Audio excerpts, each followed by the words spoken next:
चला आज आपण इंग्लिश मधील प्रिपोजिशन्स हा टॉपिक शिकणार आहोत. प्रिपोजिशनचे अगदी शब्द छोटे छोटेसे असतात, त्यांचं स्पेलिंग सुद्धा अगदी लगेच पाठ होण्यासारखं असतं, तरी पण आपल्याला इंग्लिश बोलताना यूज कुठं करायचं हे कळत नाहीत.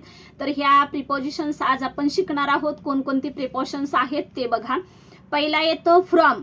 फ्रॉम हा कधी वापरायचा? जे आपल्याला लेटरमध्ये असतं ना, इंग्लिशमध्ये लेटर लिहायला लावतात बघा, एक्झामला वगैरे विचारलं जातं किंवा आपल्याला जनरली सुद्धा हे माहीत असायला पाहिजे. फ्रॉम आणि टू कोणतं पण ऍप्लिकेशन्स वगैरे देतो त्यावेळी त्या दोन्ही गोष्टी महत्त्वाच्या असतात की फ्रॉम कोणासाठी लिहायचं असतं आणि टू कोणासाठी लिहायचं असतं.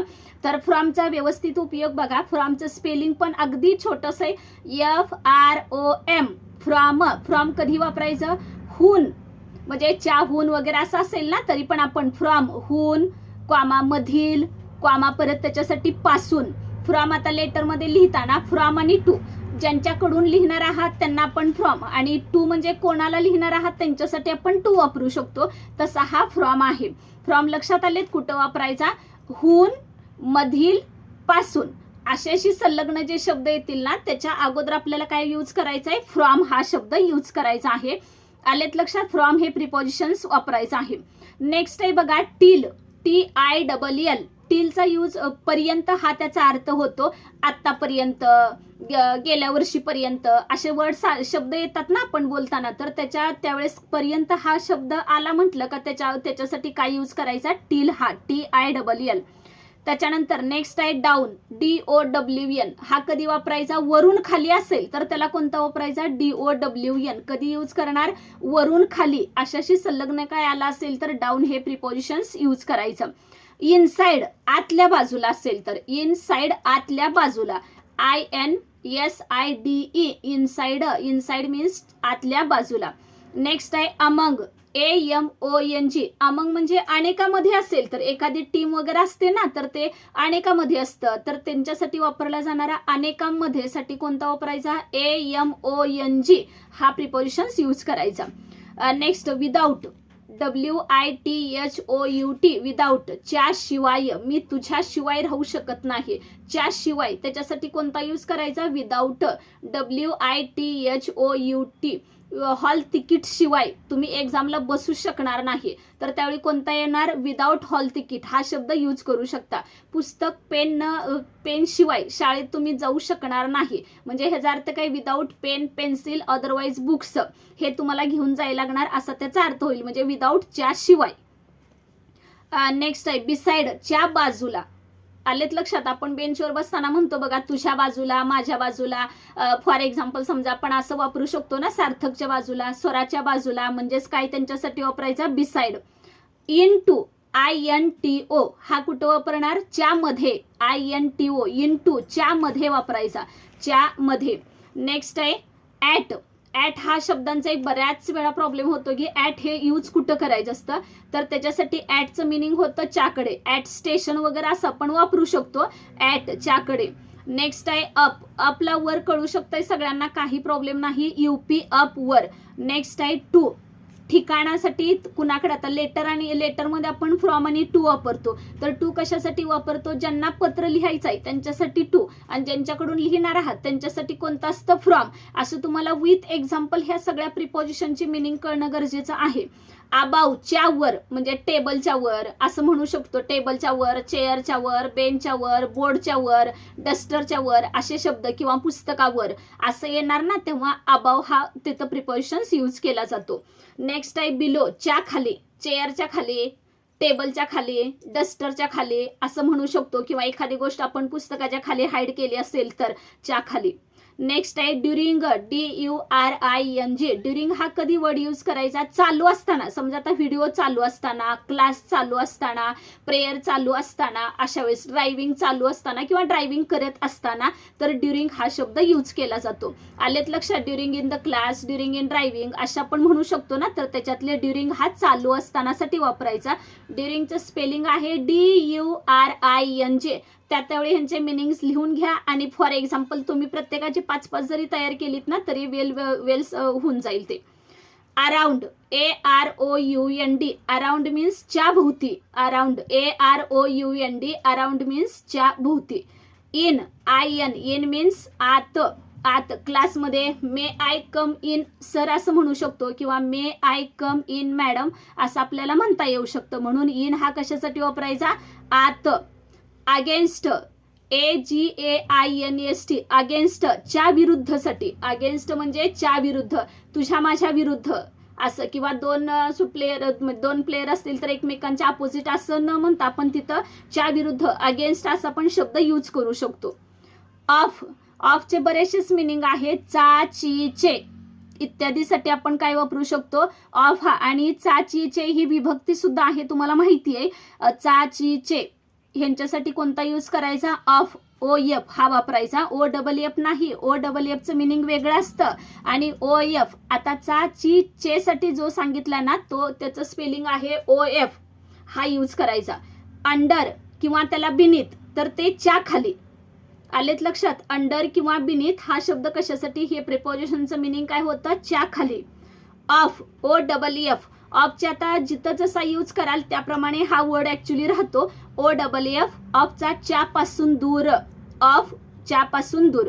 विथ च्या बरोबर. च्या बरोबर घरातले म्हणतात ना ह्याच्यासोबत जा त्याच्यासोबत जा, तर त्यावेळेस आपण काय वापरू शकतो? विथ असा हा शब्द वापरू शकतो. बिटवीन दोहोमध्ये, दोघांच्या मध्ये हा बेंच आहे, दोघांच्या मध्ये हे पुस्तक घ्या असं म्हणतो का नाही आपण? ऍडजस्टमेंट करा, दोघांच्या मध्ये पुस्तक घ्या, दोघांमध्ये पेन्सिल वापरा, दोघांच्या मध्ये डबा शेअर करा, तर त्यावेळेस कोणतं वापरू शकतो आपण? बिटवीन हा शब्द तिथं प्रिपोजिशन यूज करायचं.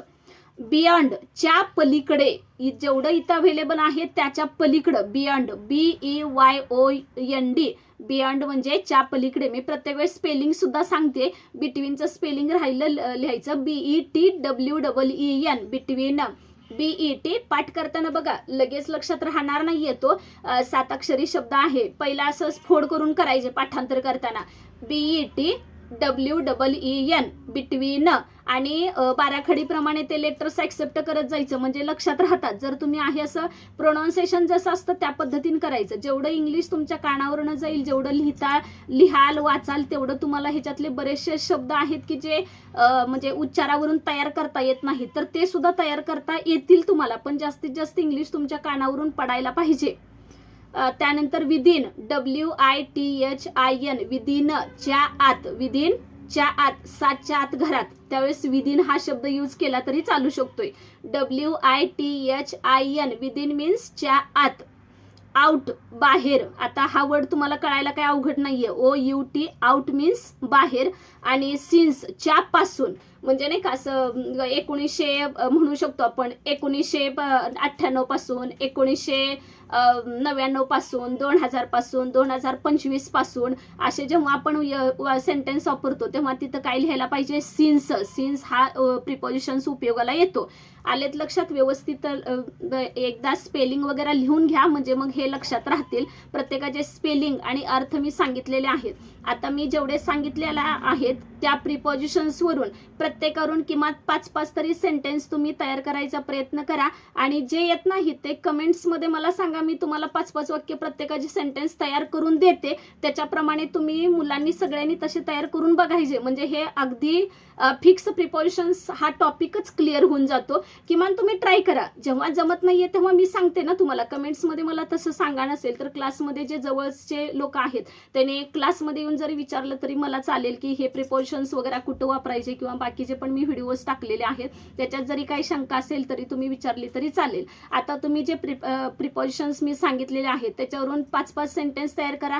तुम्ही मराठीतून जरी केली असतील तरी पण मी तुम्हाला इंग्लिशमध्ये ट्रान्सलेट करून देते की जेणेकरून ह्या प्रिपोजिशनचा यूज तुम्ही कुठं करू शकाल आणि ग्रॅमॅटिकली आपल्याला व्यवस्थितरित्या इंग्लिश बोलता येईल.